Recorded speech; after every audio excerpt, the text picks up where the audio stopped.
रोशनी, अब तेरी शादी की उम्र हो चुकी है। सब तेरे लिए लड़का देख रहे हैं और तू है कि 8-9 बजे बिस्तर से उठ रही है। मम्मी, क्या आप भी सुबह सुबह ज्ञान दे रही हो? सोने तो दो कम से कम। क्या करें, अब तेरी हरकतें ही ऐसी हैं। चल अब बिस्तर छोड़ और मेरे साथ खाना बनाना सीख। ना, मैं नहीं बना रही खाना वाना। आप प्लीज जाइए ना यहाँ से। रोशनी की बातों से निराश होकर निशा वहाँ से चली जाती है। निशा, तुम रोशनी को घर का कामकाज क्यों नहीं सिखाती? अगर यही हाल रहा फिर तो 2 दिन में उसके ससुराल वाले उसे यहाँ छोड़कर चल देंगे। मैं तो बहुत कोशिश करती हूँ उसे घर की जिम्मेदारियां सिखाने की, लेकिन वो मेरी सुने तब ना। आप तो जानते ही हैं ना कि वो कितनी जिद्दी है। हमें निशा के लिए एक ऐसा लड़का ढूंढना होगा जिसका भरा पूरा परिवार हो। सास ससुर से लेकर जेठ जिठानी देवर ननद सब हो। यहाँ ना सही, लेकिन शादी के बाद उसे वहाँ अपनी जिम्मेदारियों का एहसास जरूर होगा। कुछ दिनों के बाद रोशनी का परिवार उसके लिए लड़का देखना शुरू कर देता है और एक दिन चिराग नाम का लड़का रोशनी को देखने अपने परिवार के साथ उसके घर पहुंच जाता है। देखिए भाई साहब, मैं पहले ही आपको बता देती हूँ, हमारा परिवार बहुत बड़ा है, इसलिए अगर आपकी लड़की हमारे घर की जिम्मेदारियाँ बिना नान नुकुर के उठा सकती है, तभी हम ये रिश्ता पक्का करेंगे। अरे ये भी कोई बोलने वाली बात है बहन जी। हमारी रोशनी आपके पूरे परिवार को बैठे बैठे खिला सकती है। इतनी जिम्मेदार है मेरी बेटी। अगर ऐसी बात है फिर तो हमें इस रिश्ते से कोई आपत्ति नहीं है। तो फिर चट मंगनी पट ब्याह के बारे में क्या ख्याल है? हाँ बिल्कुल, शादी में देर किस बात की। 3 हफ्ते बाद ही शादी का शुभ योग है। अगर आपको कोई दिक्कत ना हो तो हम इनकी शादी भी 3 हफ्ते बाद ही करा देते हैं। अरे हमें इसमें कोई परेशानी नहीं है। इस तरह दोनों परिवारों में शादी की तैयारियां शुरू हो जाती है और कुछ ही दिनों बाद रोशनी की शादी चिराग से करा दी जाती है। शादी के बाद, बहू, इनसे मिलो। ये है तुम्हारी दादी सास, ये बड़ी सास और बड़े ससुर। ये तुम्हारे जेठ, ये जेठानी। ये दोनों तुम्हारे देवर और ये इस परिवार की सबसे छोटी बेटी सिमरन, यानी कि तुम्हारी ननद है। परिवार में इतने सारे लोगों को देखकर रोशनी का सर चकरा जाता है। वो अपना सर पकड़ लेती है और मन ही मन सोचने लगती है, हे भगवान, ये किस जन्म का बदला लिया है आपने मुझसे? मैंने क्या बिगाड़ा था आपका जो आपने मुझे ऐसा परिवार दिया? बेटा, किस सोच में पड़ गई तुम? और कितने लोग हैं आपके परिवार में? बस हम इतने ही लोग हैं बेटा, ज्यादा लंबा परिवार नहीं है हमारा। अब इससे लंबा और कितना बड़ा परिवार होगा आपका? ये ससुराल कम चिड़ियाघर ज्यादा लग रहा है। कुछ कहा क्या तुमने बेटा? नहीं मम्मी जी, वो मैं बहुत थक गई हूँ, तो क्या अब मैं सोने जा सकती हूँ? हाँ, क्यों नहीं बहू। चिराग, बहू को अंदर कमरे में लेकर जा। जी माँ। चिराग रोशनी को अंदर कमरे में लेकर जाता है। चिराग, मुझे यहाँ नहीं रहना, मुझे अलग रहना है। ये तुम क्या बोल रही हो रोशनी? अभी तो आई हो तुम और अभी अलग होने की बात कर रही हो। परिवार वालों को पता चलेगा तो कितने दुखी होंगे वो लोग। मुझे नहीं मतलब किसी से, और इसे तुम परिवार कहते हो? ये परिवार कम कोई गली मोहल्ला ज्यादा लग रहा है। रोशनी, अभी तुम नई हो इस परिवार में, इसलिए शायद तुम्हें ऐसा लग रहा है। कुछ दिन में आदत हो जाएगी तुम्हें। चिराग की बात सुनकर रोशनी अपना सर पकड़ लेती है। आपको समझाना तो दीवार में सर पटकना है। मैं सो रही हूँ, लाइट ऑफ मत करना, मुझे अंधेरे में नींद नहीं आती। इतना बोलकर रोशनी बिस्तर पर लेट जाती है। रोशनी को देखकर चिराग का मुंह खुला का खुला रह जाता है।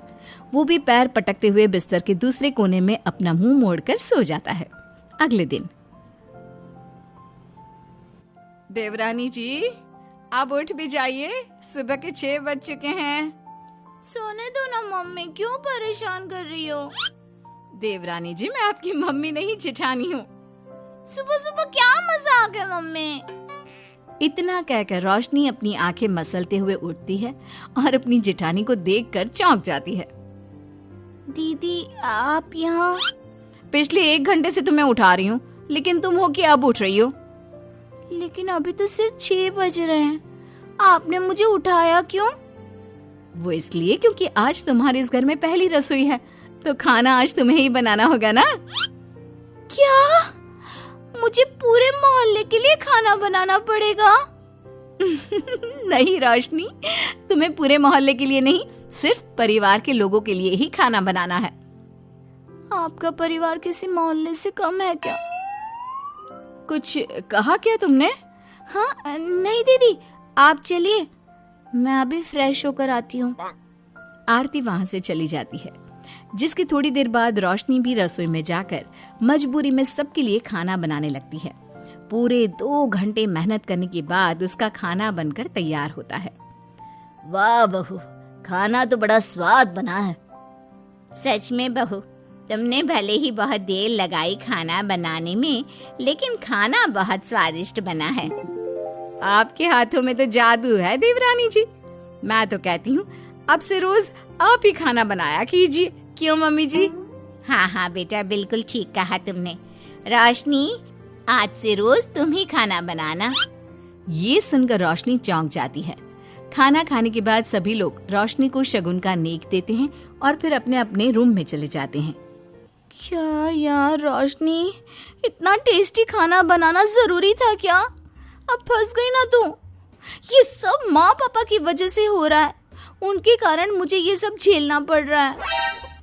रोशनी गुस्से में अपने रूम में जाती है और अपनी माँ को फोन मिलाती है। मम्मी, मैं आपको कभी माफ नहीं करूंगी। आपने जानबूझकर मुझे इतने बड़े परिवार में भेजा है, जहाँ मुझे सांस लेने की भी फुर्सत नहीं है। हमने ये सब इसलिए किया ताकि तू अपनी जिम्मेदारियां निभाना सीखे।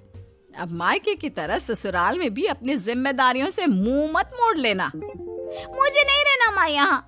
इस घर में जितने लोग हैं, उतने तो हमारे गली मोहल्ले में भी नहीं थे। माँ, मैं आपसे आपकी सारी बातें मानूंगी, पर प्लीज मुझे यहाँ से ले जाइए। बिल्कुल नहीं, अब से वही तेरा सब कुछ है। वहां से भागने के बजाय अपनी जिम्मेदारियां पूरी करना सीख, इससे हमें भी थोड़ी खुशी मिल जाएगी।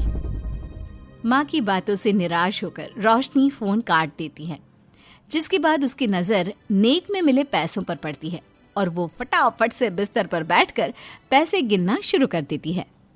अरे वाह, ये तो पूरे 25,000 रुपए हैं। किसी ने भी 5100 से कम का नेक नहीं दिया।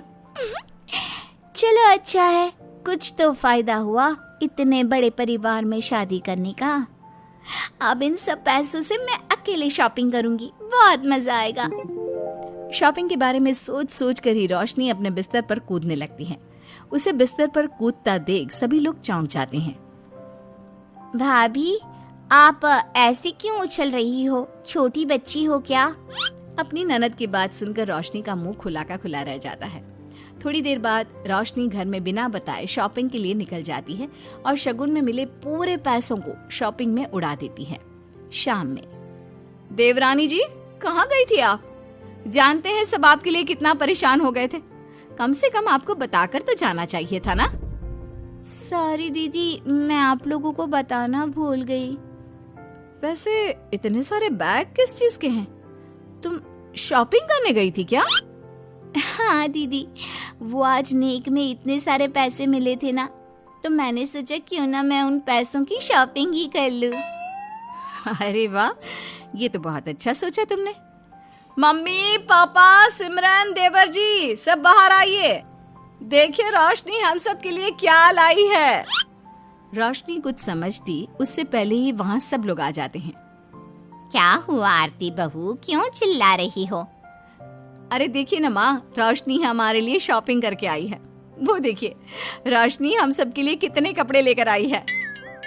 आरती की बात सुनकर रोशनी के पैरों तले जमीन खिसक जाती है। उसके मुंह से एक शब्द तक नहीं निकलता। सच में भाभी, आप कितनी अच्छी हो। बेटा, हम सबके लिए तुझे खरीदारी करने की क्या जरूरत थी? अभी तेरी नई नई शादी हुई है, तुझे अपने लिए लेना चाहिए था ना। एक काम कर, ये सारे कपड़े तू ही रख ले, किसी को कुछ देने की जरूरत नहीं है। चलो, कोई तो समझदार है इस घर में। वाओ भाभी, कितनी सुंदर ड्रेस है।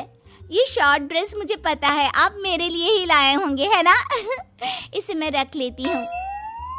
माँ, रोशनी इतने प्यार से सबके लिए कपड़े लेकर आई है, हमें मना नहीं करना चाहिए। तू सही बोल रही है बेटा, उसका मन रखने के लिए मैं ले लेती हूँ 1-2 साड़ियाँ। रोशनी झूठी मुस्कान लिए खड़े होकर सब देखती रहती है। देखते ही देखते उसके लाए सारे कपड़े घर वाले आपस में बांट लेते हैं और अब सिर्फ एक रुमाल को छोड़कर उसके पास कुछ नहीं बचता। अब ये रुमाल भी क्यों छोड़ा, इसे भी ले ही लेते। इतने में ही सिमरन रोशनी को आवाज देती है। भाभी, वो गलती से रुमाल रह गया है, क्या वो मुझे मिल सकता है? रोशनी वो रुमाल भी सिमरन को दे देती है। इतनी मेहनत से मैंने ये सब कुछ लिया था, लेकिन इन लोगों से मेरी खुशी बर्दाश्त नहीं हुई, कुछ भी नहीं छोड़ा। थोड़ी देर बाद रोशनी का पति भी वहां आ जाता है।